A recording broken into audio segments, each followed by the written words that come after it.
Hola, vamos a continuar viendo algunos conceptos relacionados al lenguaje. Una de las características de los seres humanos es la capacidad que tenemos de simbolizar, es decir, relacionarnos con las cosas aun cuando no estén presentes.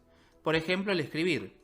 Esto nos permite conocer y generar conocimiento, es decir, que hay una mediación entre los humanos y el conocimiento. Pero, ¿de qué forma sucede esto? Por ejemplo, mediante signos. El signo es algo que nos recuerda y que evoca y trae a nuestra memoria otra cosa, algo que no está presente. Según cómo sea la relación entre el signo y aquello que evoca y aquello que representa, tendremos varios tipos de signo.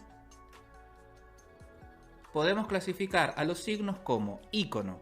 Es un signo que guarda una relación de semejanza en algún aspecto con la cosa representada, es decir, que se parece. Como indicio o índice. Es aquel signo que tiene una conexión natural con el elemento representado. Hay una conexión real o causal. O como símbolo, en donde la conexión se establece de manera convencional, porque la relación es arbitraria. Entonces, hay normas que determinan que un signo se refiere a la cosa representada. Veamos un ejemplo de cada signo.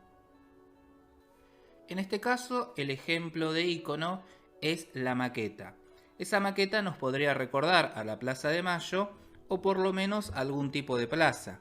Es lo que hemos dicho, que el ícono tiene una relación de semejanza, de similitud con aquello que está representando. En otro caso, el ejemplo de índice sería el humo, y es un índice, un indicio, porque el humo nos recuerda al fuego. Fíjense que no estamos viendo el fuego, pero al ver el humo nos permite pensar en algo que no está allí presente. La relación que hay entre el humo y el fuego es de tipo natural, por eso es un índice o un indicio. El gran ejemplo de símbolo suelen ser las palabras, porque al existir múltiples idiomas tendremos múltiples palabras. Por ejemplo, para describir el humo podríamos utilizar tantas palabras como idiomas existen. Por eso estamos hablando de un símbolo. Pero también hay símbolos que no son palabras. Por ejemplo, los colores de un semáforo. Se acepta convencionalmente que el rojo significa detenerse y que el verde significa avanzar, pero esto no es siempre así, no hay una relación natural o de semejanza entre el símbolo y su significado. De hecho, han existido otras convenciones en donde el color que significaba avanzar era el azul. Veamos ahora distintos niveles para analizar el lenguaje. Por un lado tenemos el nivel sintáctico, el cual se ocupa de cuáles son las reglas de combinación y concordancia de las palabras o de los términos. Es el estudio en el cual lo que interesa del lenguaje es la función que desempeña cada elemento dentro de la estructura en la cual se lo coloca. Es decir, que desde el punto de vista sintáctico, lo que se está analizando y lo que se está estudiando es el orden y las combinaciones de esos términos. Por otra parte, tenemos el nivel semántico, que se ocupa de cuál es la relación de un signo con otra cosa. Estudia las relaciones de los signos con sus significados. Si recordamos, como las ciencias formales no trabajan con entidades observables, teóricas o que existan, no trabajarían, por ejemplo, con este nivel semántico, pero sí lo encontraríamos principalmente dentro de las ciencias fácticas. Finalmente tenemos el nivel pragmático. Es el nivel que examina el uso que hacen los hablantes de los signos del sistema. Y según cuál sea la forma en la que se utilice el lenguaje, hay diferentes funciones. Encontramos la función referencial o declarativa del lenguaje. Es aquella que se encarga de comunicar información, cuando se afirma o se niega un enunciado que permite describir un estado de cosas. Los enunciados declarativos o informativos son verdaderos o falsos.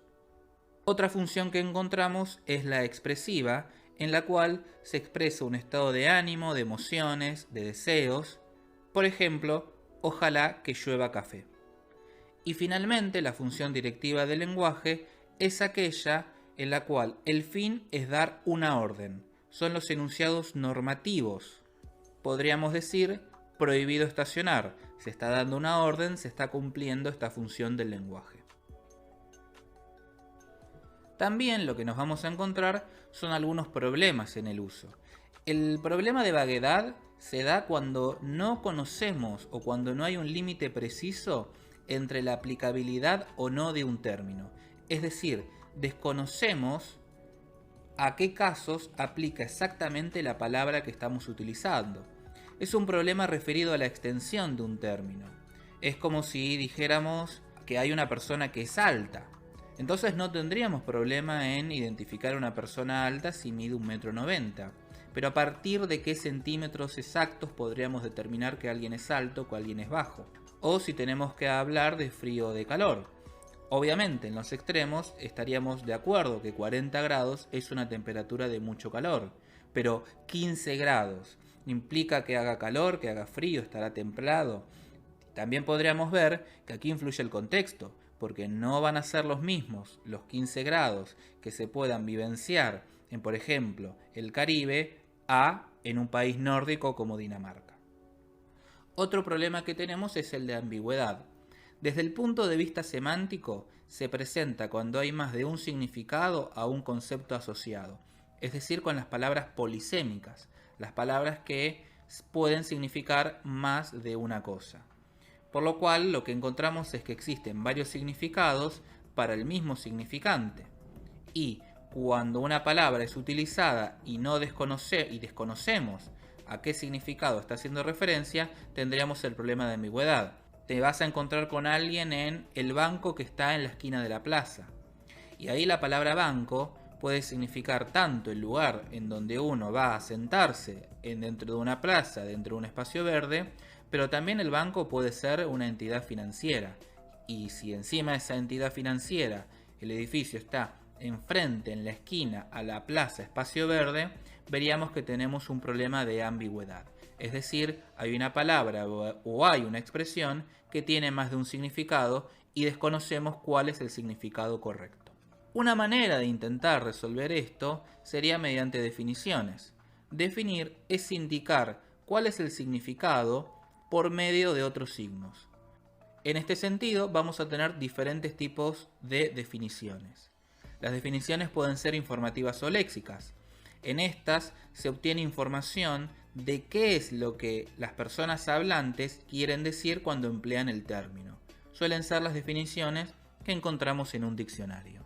Las definiciones también pueden ser estipulativas. Es introducir un nuevo significado. Esto lo podemos ver principalmente, por ejemplo, en la ciencia o en la lógica, cuando encontramos, por ejemplo, en Kuhn, que habla de anomalía y que tiene un significado diferente a la palabra anomalía que puede emplear Lakatos, y que si estuviéramos dando una definición informativo-léxica, tendría otro significado dentro del diccionario. También tenemos las definiciones ostensivas.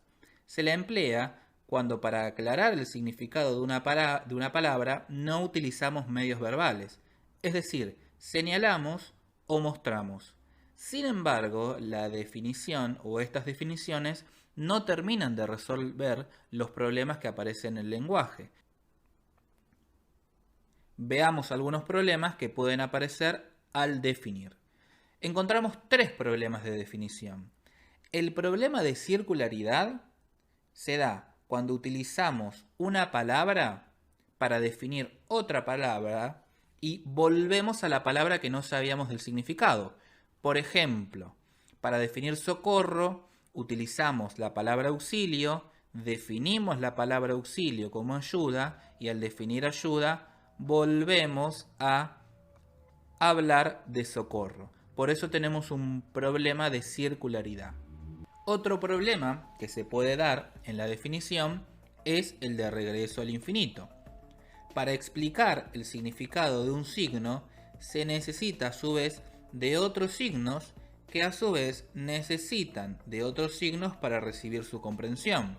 Es decir, que al definir, por ejemplo, lo que significa socorro, nos encontramos con una definición que está utilizando otras definiciones, las cuales se podrían seguir definiendo, es decir, Las palabras se definen mediante palabras y podríamos estar así hasta el infinito. Finalmente, también hay un problema en las definiciones ostensivas, que es no lograr reconocer qué es lo que se está señalando exactamente. Es decir, si señalamos un objeto o lo mostramos y desconocemos totalmente el lenguaje, podríamos no estar del todo seguros de qué es lo que se está señalando o qué es lo que se está mostrando. Posibles soluciones a los problemas de definición. En ciencias formales se utilizan los términos primitivos, es decir, términos que no se definen, a partir de lo cual se evitan los problemas de circularidad o los problemas de regresión al infinito. También, conocer el contexto nos puede ayudar a resolver problemas como el de ambigüedad o de vaguedad, porque al conocer el contexto podríamos tener una mayor seguridad para el caso de vaguedad en qué casos aplica la palabra utilizada, o en el caso de la ambigüedad poder saber con precisión cuál es el significado de la palabra que se está utilizando. Hasta acá llegamos con estos conceptos de lenguaje. Como siempre, espero que les sirvan, así que seguimos.